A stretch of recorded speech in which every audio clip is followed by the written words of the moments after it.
3 दशकों से अधिक समय तक हरित क्रांति के लिए अपनाई गई अधिकाधिक रासायनिक उर्वरकों, कीटनाशकों, खरपतवार नाशकों एवं सिंचाई के प्रयोग पर आधारित तकनीकी से खाद्यान्न उत्पादन काफी बढ़ा है, पर आधुनिक कृषि कई गंभीर समस्याओं से जूझ रही है। इसी के चलते मृदा प्रदूषण, भूमिगत जल प्रदूषण एवं कृषि उत्पाद प्रदूषण आदि परिणाम दिख रहे हैं।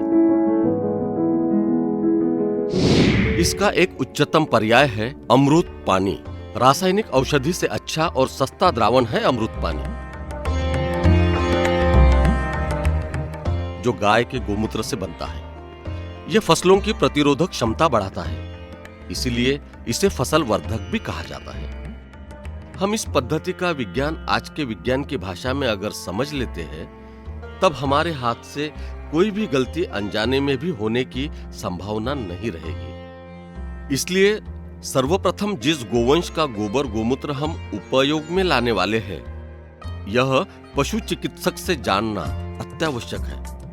हमारे पास दूध की गाय, बिना दूध की गाय, जिसे अब बच्चा नहीं होगा, जिसे भाकड़ भी कहा जाता है, गाय का गोबर और गोमूत्र उपलब्ध होता है, जो अमृत पानी बनाने हेतु काम में लिया जा सकता है।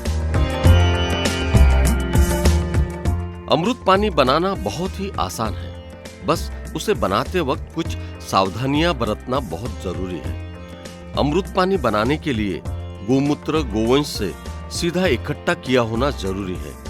गौशाला में नीचे गिरा हुआ गोमूत्र इस कार्य के लिए कभी भी नहीं लेना चाहिए। अमृत पानी बनाने के लिए अच्छे दर्जे का गुड़ हो।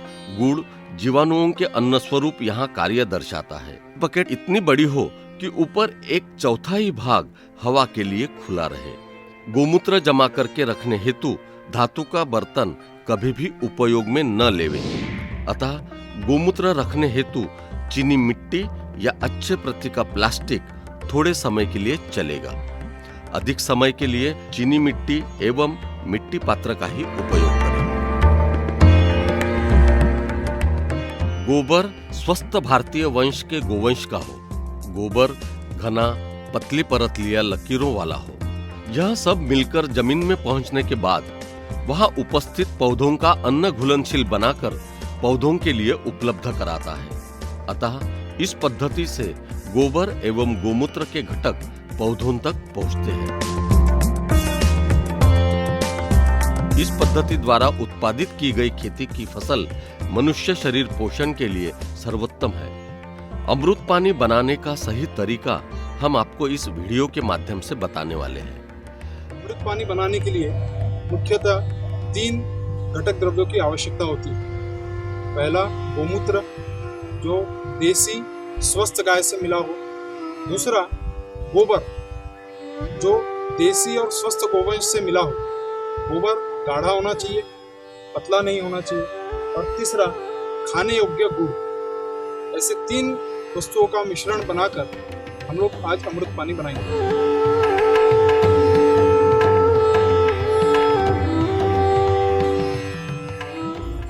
इस बकेट में हमने 10 लीटर गोमूत्र लिया है। इस 10 लीटर गोमूत्र में बराबरी की मात्रा में हम 10 किलोग्राम गोबर मिलाएंगे।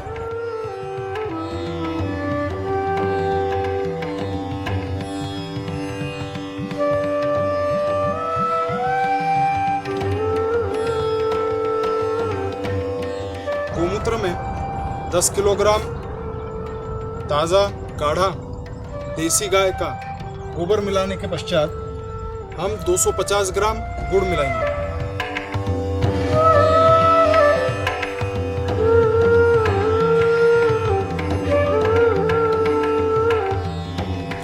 गोबर, गोमूत्र और गुड़ का ये मिश्रण अच्छी तरह से एकत्रित हो चुका है।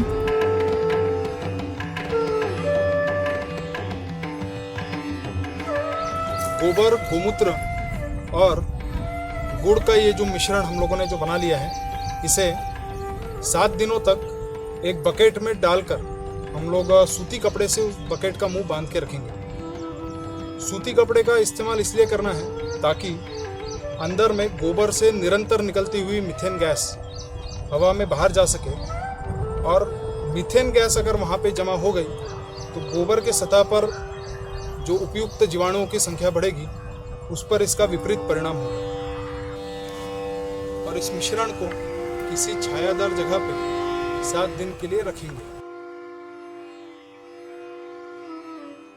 दिन में 2 बार एक गोमूत्र से धोई हुई लकड़ी से हम इस मिश्रण को घड़ी की सीधी दिशा में 1 मिनट तक और घड़ी की उल्टी दिशा में 1 मिनट तक घुमाएंगे।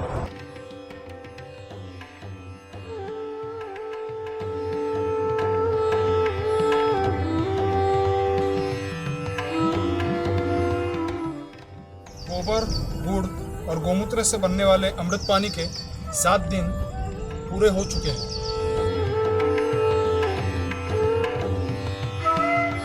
हम देखते हैं अमृत पानी कैसे दिखता है।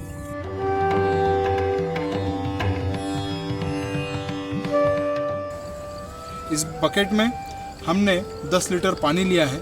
उस 10 लीटर पानी में हम 1 लीटर अमृत पानी का घोल बनाएंगे।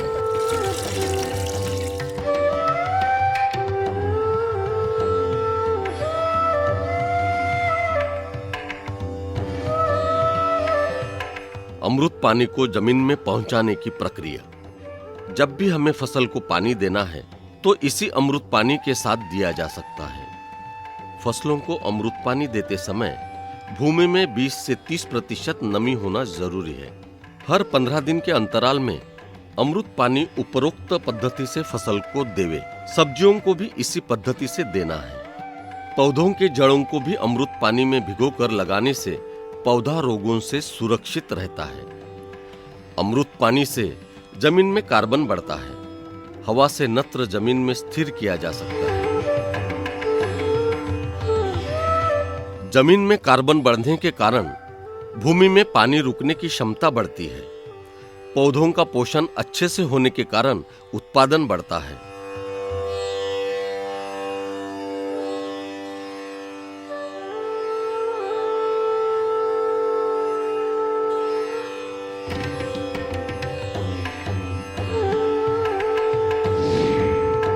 यह पद्धति गोविज्ञान अनुसंधान केंद्र देवलापार नागपुर द्वारा विकसित एवं परीक्षित की गई है। संस्था के साथ national botanical research institute Lucknow एवं national environmental engineering research institute Nagpur द्वारा भी वैज्ञानिक पद्धति से कार्य किया गया है।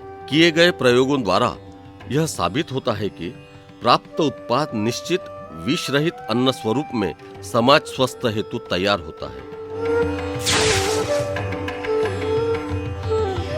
इसलिए यह पद्धति का प्रयोग जीव सृष्टि के संपूर्ण रक्षणार्थ अत्यावश्यक है।